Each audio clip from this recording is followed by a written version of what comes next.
ng service call. Sabi daw dito matakbo yung outer unit.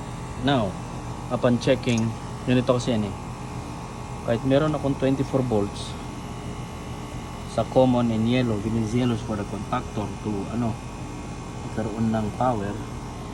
Dito between, meron akong 24 volts. Kasi para mag cool mode, may 24 volts ka rito between common and yellow. Yellow is the contactor.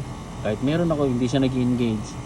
Kasi sa tingin ko, yung low pressure switch niya, kasi meron tayong tinatawag na low pressure switch. Yung yellow, pupunta mo na doon sa board which is connected sa series ng high pressure and low pressure switch. So kung low pressure switch ka, hindi nasa-satisfied ang low pressure switch. Ito yan eh. Kung mapapansin nyo, yung parang may blue na yan, parang may cone, isa high pressure switch yan. Yung low pressure switch, ayun, yung may yellow doon sa dulo.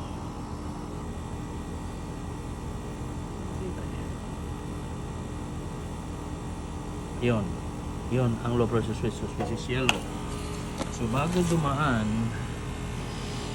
dumaan ito 24, basta meron ako dito 24 volts diretso sa board dyan. Paglabas niya, kasi nakasiris siya sa low pressure switch, hindi siya tatakbo.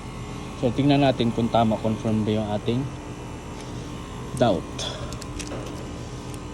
So ang kanyang pressure ngayon, standby, is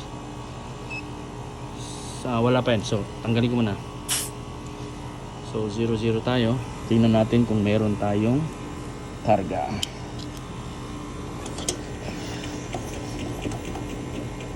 Which is 0. Tama ako.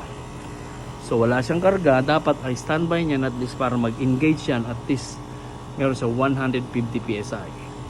Okay? Ganun ang pag-check kung ang unit. Ibig sabihin nito may leak. Alright, let's do that. So low pressure switch and high pressure switch. Low pressure switch, hindi siya tatakbo kasi hindi nasa-satisfied yung kanyang pressure. Alright, let's talk to the owner.